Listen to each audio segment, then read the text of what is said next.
back. Well, last week, President Joe Biden pardoned his son Hunter Biden, who was facing jail time for gun and tax convictions. But not only that, the pardon applied to any and all laws Hunter might have broken over the past 10 years. And he did this after repeatedly promising that he wouldn't. No wonder the Democrats, like Chuck Schumer, don't want to talk about it. Questions? Yes, Bolton. Do you agree with some of your Democrat colleagues who say that President Biden's pardon of Hunter Biden was wrong or unwise and puts personal interest ahead of duty? I got nothing for you on that. Well, of course he doesn't want to say anything. It's impossible to defend the indefensible. Democrats were left to deal with the mess after Joe Biden issued the pardon and then fled the country. While awkward questions were being asked at home, Biden was in Angola meeting with African leaders. And, well, they don't call him Sleepy Joe for nothing. And it is through such partnerships and innovations that Africa's Agenda 2063 will be realized.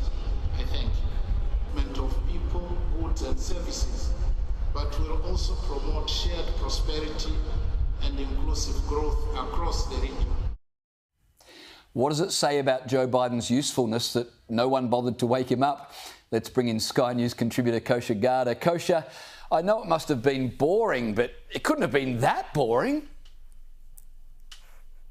He is breathing new life, James, into that moniker Sleepy Joe, which Trump came up with. It's really interesting. There are 47 days left. He still does hold the most powerful office in the land. On the one hand, it looks like he's just phoning it in, hanging out at the beach, falling asleep at some tour in Africa at the last minute. On the other hand, he's actually wasting no time and seems to be using every last minute of his remaining 47 days with the pardon. As you mentioned, there's talks of other preemptive pardons he might be doing. He's still pushing all sorts of aid packages to Ukraine and other hotspots that go against certainly the vision Trump has proposed. He's still nominating judges and getting them confirmed, working with the Senate. So there's a lot, whether it's he or his handlers, that are actually pushing through in the days remaining. But on the surface, at the same time, you see this juxtaposition, which is quite interesting. Yeah, well, Kosha, I can't imagine he's pushing anything through at the moment. It must be his handlers.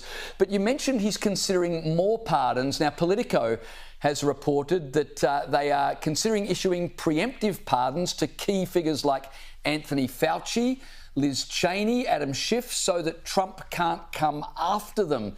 Since when were preemptive pardons a thing? I've never heard of that until just now. Have you? No, this is a boomerang effect of the lawfare, now that infamous term that the Democrat apparatus really waged against Trump and his supporters, and we all know this, the 91 counts and the felony counts and the 4 cases and the multiple indictments and all the rest of it, taking him off the ballot and everything else, his associates having served prison sentences for misdemeanors and all of that. They are concerned that when you push the across the Rubicon or push the Overton window that much the way they did, there will be turnabout. That is fair play, and they are very worried that this new Trump in the second term is going to be a different man because of what he has been through, and he might go after prosecutions for people who did commit crimes where in the past they didn't, whether it was Hillary Clinton or other people in the past. And I think this is now the land that we live in, where the criminal justice system has just really been exploited so much, and these are just all the downstream effects of it. They fear turnabout, and therefore these preemptive pardons might be a new thing. Yeah, well, I would have thought a preemptive pardon is pretty much an admission of guilt. So it'll be very interesting to see how all that plays out. Kosha Gada, that's all I've got time for tonight, but thanks for joining me.